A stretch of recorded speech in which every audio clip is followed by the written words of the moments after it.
నమస్తే. కేసీఆర్ చాలా తక్కువ వస్తున్నాడు బయటికి. ప్రతిపక్షంలోకి పోయిన తర్వాత చాలా తక్కువ వస్తున్నాడు బయటికి. పబ్లిక్‌లోకి అనుకోండి, వాళ్ళ బీఆర్ఎస్ భవన్‌కి అనుకోండి, చాలా తక్కువ వస్తున్నాడు. నిన్న రజతోత్సవం జరిగింది కదా బీఆర్ఎస్ పార్టీకి సంబంధించి. నిన్న ఒక చిన్న మీటింగ్ పెట్టుకున్నాడు.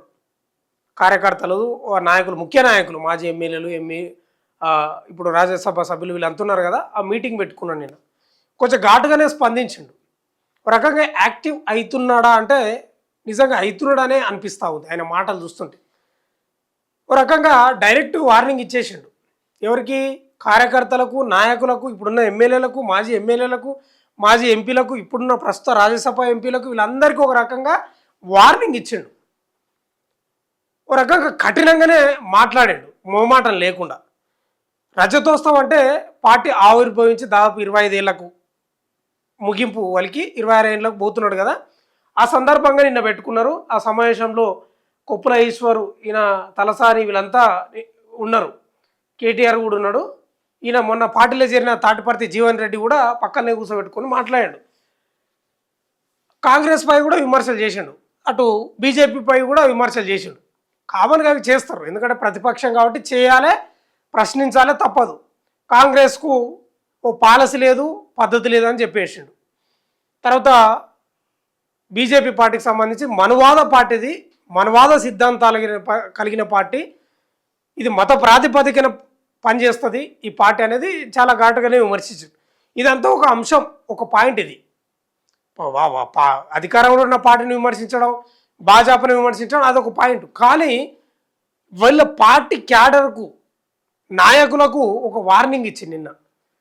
ఇవాళ కూడా, ఎందుకంటే ఏమైపోతుందంటే కేసీఆర్ రాకపోవడంతో ఇప్పుడు కేటీఆర్, హరీష్ రావు తిరుగుతున్నా కూడా ప్రజల్లో ఏదో ఒక వెళుతుంది. అరే కేసీఆర్ బయటికి వస్తలేడు కదా అనే భావన ఏర్పడ్డది.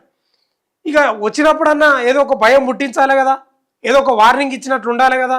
ఏదో సాదాసీదాగా వచ్చావు 4 మాటలు చెప్పి మనం పార్టీ అప్పుడు స్థాపించినాం, మనం ఇట్లా అట్లా అని ఆ లక్ష్యాల గురించి చెప్పిపోతే బాగుండదు కదా. అందుకే ఒక వార్నింగ్ ఇచ్చిండు కార్యకర్తలకు, నాయకులకు. ఇప్పటి నుంచి క్రియాశీలకంగా క్షేత్రస్థాయిలో పని చేయకపోతే టికెట్లు ఇయ్యనని చెప్పిండు డైరెక్ట్. నేను ఒక్కసారి చెప్తే 1000 సార్లు చెప్పినట్లే అని చెప్పేసిండు. ఇంకో రకంగా ఏంటంటే బారాస రాష్ట్ర పార్టీ యొక్క కమిటీని తప్ప అన్ని కమిటీలు రద్దు చేసిండు. మామూలుగా కింది స్థాయి కమిటీలు ఉంటాయి కదా, రాష్ట్ర కమిటీ తప్ప అన్ని కమిటీలు రద్దు చేసిండు. ఇప్పుడు ఏంది టార్గెట్ పెట్టిండు? ఇప్పుడు టార్గెట్ ఏం తెలుసా? సభ్యత్వాలు నమోదు చేయించాలి. సభ్యత్వాలు నమోదు చేయాలి. సోషల్ మీడియాలో భక్తులు ఎక్కువైనరు. ఏ భక్తులు? బీఆర్ఎస్ భక్తులే. సోషల్ మీడియా బీఆర్ఎస్ భక్తులు ఎక్కువైపోయినరు.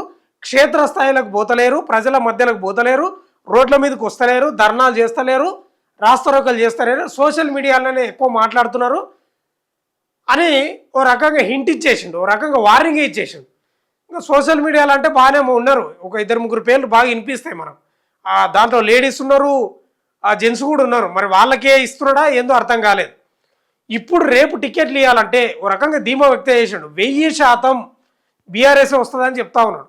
మొత్తం అస్తవ్యస్తం అయిపోయింది, కుప్పగూలిపోయింది కాంగ్రెస్ ప్రభుత్వం. ప్రజలంతా అల్లకొల్లలమైనరు. మంచి అన్ని సమకూర్చి వడ్డీ వార్చి కాంగ్రెస్కు అప్పగిస్తే అస్తవ్యస్తం చేసినారు అని చెప్పిండు. మన సభలు కూడా అన్నాడు కదా, కఠిన ఇల్లు పెట్టిన పోయి ఉన్నాక కూడా ఏం బాధ, ఏం బీమారు వచ్చింది, ఏం రోగం వచ్చిందని ప్రశ్నించు. అదే రకంగా బీఆర్ఎస్ భవన్లో నిన్న రజతోత్సవ మీటింగ్లో కూడా చాలా ఘాటుగానే స్పందించాడు. ఇప్పుడు ఏమంటున్నాడు అంటే రేపు టికెట్ ఇవ్వాలంటే సభ్యత్వం నమోదునే ప్రామాణికంగా తీసుకుంటాడంట కేసీఆర్. ముక్కు ముఖం చూసి ఇచ్చేది లేదంట. అరే ఆయన కదా, ఈయన తెలిసిన ఆయన కదా, ఈయన పెద్దోడు కదా, ఈయన గౌరవం దెబ్బతింటుందేమో కదా, ఈయనకు ఇవ్వకపోతే ఏమవుతుందో కదా, ఇవన్నీ బంద్ అంట. ముక్కు ముఖం చూడకుండా ప్రవర్తిస్తాడంట భవిష్యత్తులో. అంటే అన్ని కమిటీలు రద్దు చేసి ఇప్పుడు సభ్యత్వం నమోదు చేయాలి. ఎవరు చేయాలి? పార్టీ కార్యకర్తలు, కింది స్థాయి లీడర్లు, ఎంపీలు, ఇప్పుడున్న ఎమ్మెల్యేలు, మాజీ ఎమ్మెల్యేలు, మంత్రులు, గింత్రులు అందరూ ఇప్పుడు ప్రజాక్షేత్రంలోకి పోవాలి. ఒక రకంగా సోషల్ మీడియాలో పొద్దుగా లేస్తే మొత్తుకునేట వాళ్ళు ఉంటారు కదా, వాళ్ళకు వార్నింగ్ ఇచ్చిండు. బంద్ చేసుకోండి అని చెప్పిండు ఇండైరెక్ట్గా. ప్రజలకు పోండి అని చెప్తా ఉన్నాడు. ప్రజలకు పోండి, ఓ రూమ్లో కూర్చొని గప్పాలు నరకుడు కాదు, 100% క్షేత్రస్థాయిలో క్రియాశీలకంగా పనిచేయాలని చెప్తా ఉన్నాడు. అంటే కేసీఆర్ ఒక రకంగా బెత్తం పట్టుకున్నట్లే ఉంది నిన్న. అంటే పార్టీ కూడా పార్టీ స్థాపించి 25 ఏళ్లకు దాటిపోతా ఉంది కదా, ఎప్పుడు ఇంత క్రైసిస్లో లేదు. అసలు ఎప్పుడు ఇంత క్రైసిస్ లేదు. రాజ్యసభలో అది ఆ లోక్సభలో ఎంపీలు లేరు, రాజ్యసభలో ఇద్దరే ఉన్నట్టున్నారు, లోక్సభలో 0. తర్వాత పార్టీ అధికారంలో లేదు, కుటుంబంలో గొడవలు, బిడ్డ బయటికి పోయి పార్టీ పెట్టడం, ఆమె టీఆర్ఎస్ పెట్టింది. అసలు మామూలు కాదు. ఒక రకంగా కేసీఆర్ అనుభవించిన క్షోభ మామూలుగా లేదు. అందుకేనేమో బయటికి రాకపోవడం, అసెంబ్లీకి వస్తలేడు, ఒక అవమానకరంగా ఫీల్ అయ్యింది.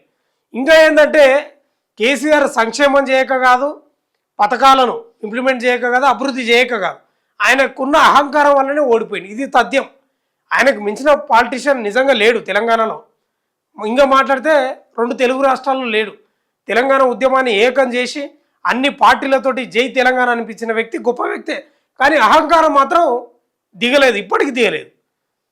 ఆయన అధికారంలోకి ఉంటేనే నేను అసెంబ్లీకి వస్తా అంటున్నాడు. అంటే అహంకారం దిగలేదు.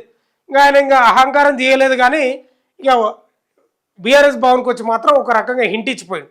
ఒకటే 3 పాయింట్లు ఏం చెప్తా ఉన్నాడంటే, రేపు టికెట్ కావాలంటే ముక్కు ముఖం చూడను, ఏం చూస్తా, సభ్యత్వ నమోదు ఎవరైతే ఎక్కువ చేపిస్తారో, క్రియాశీలకంగా ఎవరైతే పనిచేస్తారో క్షేత్రస్థాయిలో వాళ్ళకే టికెట్ ఇస్తా అంటున్నాడు.